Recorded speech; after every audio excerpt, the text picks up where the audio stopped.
Estamos de volta com a Alerj Entrevista, entrevistando hoje o Dr. Marcelo Bossuat. Doutor, nós fomos para o break comercial quando o senhor estava falando de patentes. Como é que está o avanço dessa patente sobre esse tratamento genético aqui no Brasil?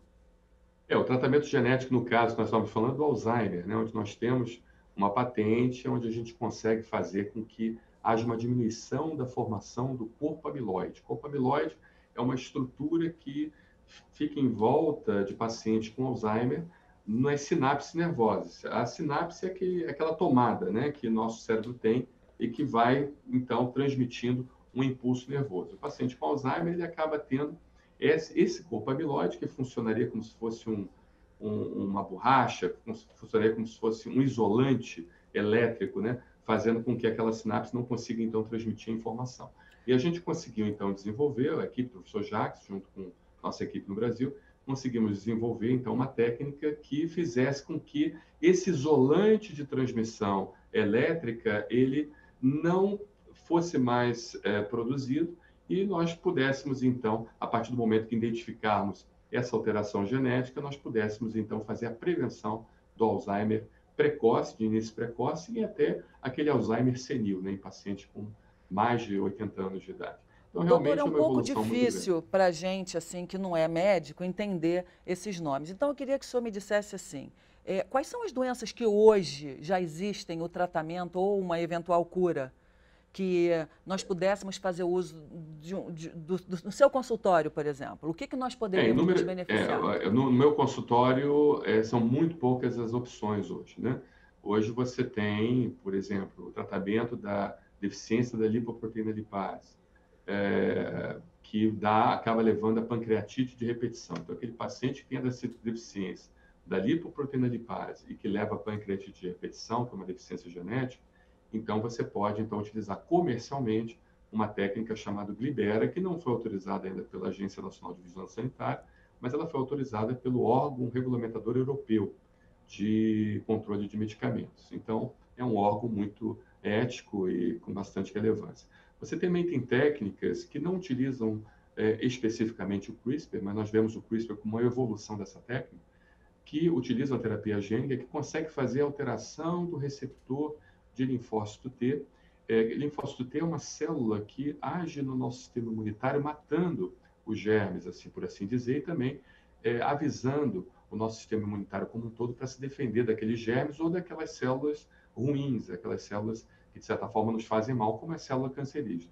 Então, você altera o receptor do linfócito T, e esse linfócito T, por sua vez, com esse receptor alterado, ele encaixa como se fosse uma tomada na célula cancerígena e mata aquela célula cancerígena através da citotoxicidade.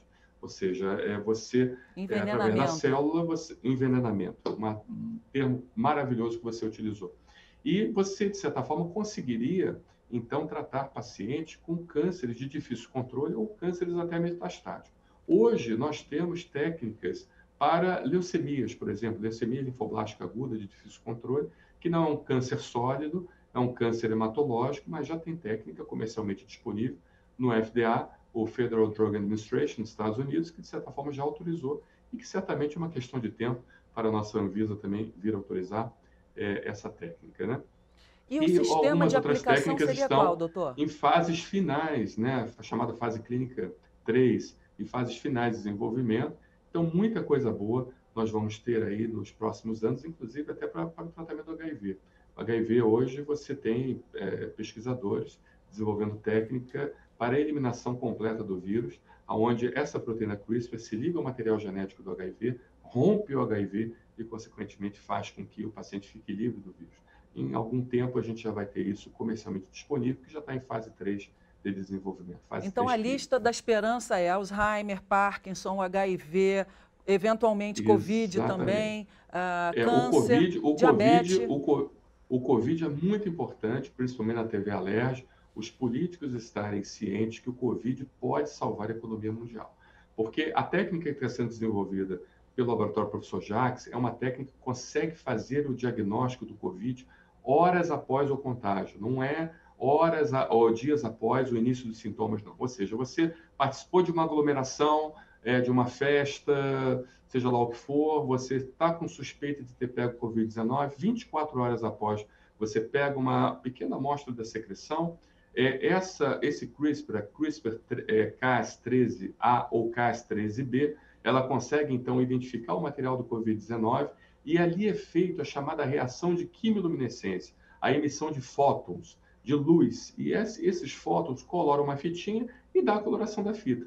Ou seja, você pode simplesmente comprar numa farmácia, isso no futuro muito próximo, você vai comprar esse kit na farmácia, pegar uma amostra da sua saliva, colocar num tubinho, agitar aquele tubinho, depois passar aquela outra amostra para um outro tubinho, e ali você vai ter, então, a reação, seja no tubinho ou seja numa fita de papel, como a gente faz o exame para detecção de gravidez. Então, é um exame rápido e eficiente que eficiente salvaria e a economia. barato. Que salvaria é barato. E que salvaria a economia, porque aí, nesse caso, você pegaria o doente que está diagnosticado com Covid, isolaria e permaneceria, então, com a economia. Exatamente. Suponhamos, você precisa fazer uma viagem de avião entre países, né? Porque a gente não sabe realmente, apesar dos resultados terem mostrado que 90% de eficácia das vacinas, né, a gente ainda precisa de um período chamado farmacovigilância para a gente poder analisar a médio e longo prazos se essa vacina vai ser eficaz e com as suas mutações também. A gente não sabe até onde vai essa questão do Covid. Então, a questão do diagnóstico é muito importante. Por exemplo, você precisa fazer uma viagem intercontinental. Aí você vai ficar horas, 13, 15 horas ali dentro do avião, né? Então, você faria o teste antes, porque ele tem um alto índice de sensibilidade e especificidade, ou seja, a acuracidade dele é de 95%. Você faz o teste, vê se você está positivo. Se tiver positivo, não tem como viajar. Se não tiver positivo, a chance realmente de ser um verdadeiro positivo e não ser um falso negativo, por exemplo, se por acaso, porventura, vier negativo, é muito grande. E você, então, pode viajar com tranquilidade para você e para a pessoa que está ao seu lado, de não pegar essa terrível doença que é o Covid-19. Então, é algo sensacional, espetacular. Essa técnica ela já foi autorizada pelo FDA, não do grupo do professor Jacques.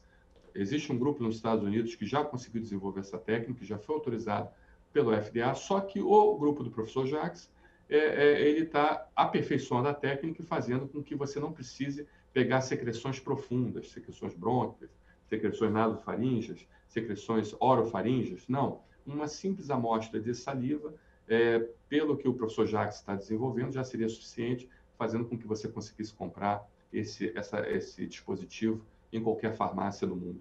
Dizem que o Brasil é um grande campo pela nossa diversidade genética. Então, o professor Jacques deve ter um grande interesse nesse país tão diverso, né? É verdade, como dizia o próprio Darcy Ribeiro, né? Ninguémzada brasileira, né? Muito bem falado, Darcy Ribeiro. Quem nós somos? Somos brancos? Não. Somos afrodescendentes? Não. Somos índios? Não. Nós somos ninguém. Então, ótimo. Então, é essa ninguémzada que realmente está fazendo diferença hoje nas pesquisas científicas e que vai mostrar ao mundo, né, que nós temos ainda um caminho a ser trilhado, um caminho de desenvolvimento e prosperidade. O senhor é o único brasileiro na equipe? Eu sou o único brasileiro, não latino-americano, mas tem um outro latino-americano, o Daniel Scoop, que é uruguaio. Nossa, que honra! E como é que foi a escolha do seu nome? O senhor já estudava na universidade? Como é que foi? Não, isso é o seguinte, eu migrei para o Quebec, nós moramos, eu e minha esposa, um tempo no Quebec, 2 anos, como migrantes, né? E eu mandei meu currículo para a universidade e o professor Jacques, então, gostou do meu currículo, me chamou para trabalhar com ele e viu que a minha presença aqui no Brasil seria mais importante devido a isso que você falou, né? Essa diversidade genética nossa, que é muito rica, ou seja, um povo extremamente rico em todos os aspectos e que faria muita diferença nas pesquisas científicas dele. Então, eu hoje represento o laboratório aqui no Brasil. E talvez também por esse projeto social que já atendeu mais de 500 mil pessoas e que o senhor também tem parceria com a Santa Casa, não é isso? O senhor também Exato, a Fiocruz, a Santa Casa. Isso, exatamente. Nós estamos, inclusive, desenvolvendo uma pesquisa em parceria com a Santa Casa e a Fiocruz na técnica diagnóstica do Covid, mas eu não sou da Fiocruz, quem é o líder da pesquisa é o professor Philip Suff, e o professor Adalberto Santos, a professora Márcia Quinones, e na Santa Casa é o professor Luiz Weber Bandeira, que é o chefe de serviço do setor de alergia e imunologia da Santa Casa. Porque quase não se ouve falar, doutor. Nós estamos ouvindo falar de vários tipos de vacina, a de Oxford, as como é que chama?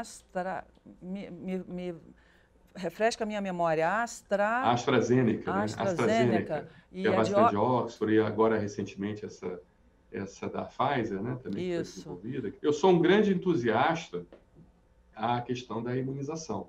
A imunização foi um avanço da humanidade sem precedente, né? Hoje, se nós vivemos até 80, 90 anos, graças aos imunizantes.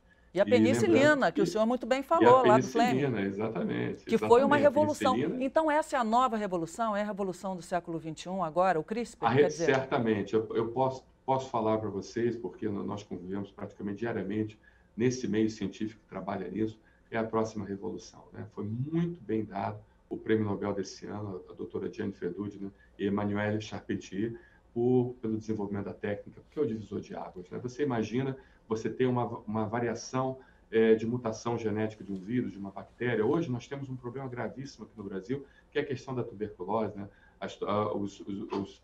Os bacilos de tuberculose multiresistentes que não estão mais respondendo ao esquema RHZE, que são aqueles 4 comprimidos que nós tomamos, aqueles 4 tipos de medicamentos diferentes, né? Não responde mais isso, né?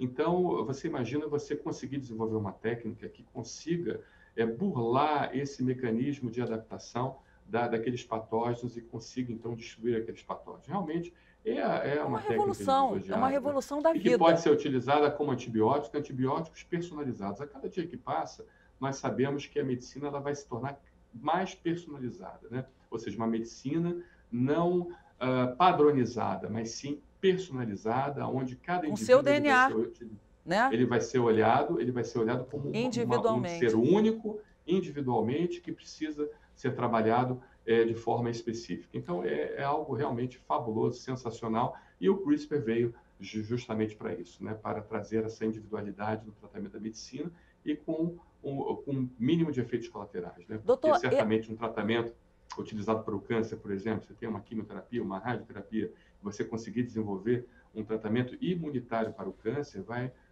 levar a um tratamento muito mais eficaz e seguro, com muito menos efeitos colaterais do que os tratamentos atuais hoje, que são excepcionais, são excelentes, salvam vidas, mas você vai conseguir algo melhor e com muito menos efeitos colaterais.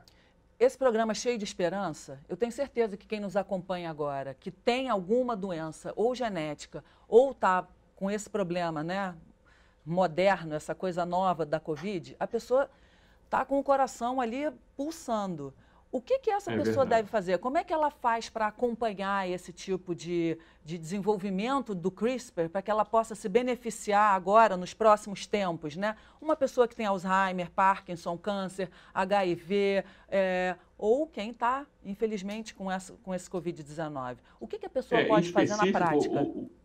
Só para complementar um pouquinho, em específico, o Laboratório Professor Jacques também trabalha com as chamadas doenças neuromusculares, né? No início do trabalho do professor Jacques Tremblay, foi exatamente as doenças neuromusculares, e recentemente ele recebeu uma subvenção de 1,6 milhão de dólares de uma organização canadense chamada Jess's Journey, para o tratamento de pacientes com distrofia muscular de Duchenne, utilizando justamente a técnica CRISPR. Então, nós sempre estamos postando novidades, né? Seja em vídeos, seja em publicações, até para o público leigo, para que as pessoas elas possam entender o que esteja acontecendo. E estamos montando uma estrutura chamada estrutura de crowdfunding, ou seja, a próprio paciente doar recursos para que a pesquisa científica ela venha adiante, né? No Brasil, essa estrutura de crowdfunding vai ser liderada pela Associação Brasileira Beneficente de Apoio Alérgico, a ABA, e muito pouco tempo você vai ter a oportunidade de fazer a sua doação ali do recurso que você desejar, e isso vai ser colocado num fundo de pesquisa, e nós vamos abrir editais para pesquisadores brasileiros trabalharem em parceria com universidades canadenses, principalmente a Universidade Laval, da equipe do professor Jacques Tremblay. A gente só tem 10 segundos agora, dá um endereço de onde essa pessoa pode contribuir para que a gente Você pode visitar, por enquanto não está pronto ainda esse sistema, mas você já pode ir visitando o brasilsemalergia.com.br, e lá você vai encontrar várias informações do nosso projeto social que você já conhece, já atendeu 500 mil pacientes no Brasil, e também da Associação Brasileira Beneficente de Apoio Alérgico, que ela é dedicada à pesquisa científica na área de doenças de caráter imunitário. Doutor, muito obrigada. Que programa extraordinário, cheio de esperança. Eu que agradeço muito o convite, Cláudia. É realmente uma grande honra poder participar da TV Alerj, aí, desse seu programa maravilhoso. Muito obrigado. Então, agradecendo ao senhor doutor Marcelo Bossoá, eu aproveito para agradecer também a você que esteve conosco nesse programa incrível, cheio de esperança. Lembrando sempre que estamos aqui no canal digital 10.2, a sua TV Alerj, que é o canal do povo. Até o próximo programa. Tchau.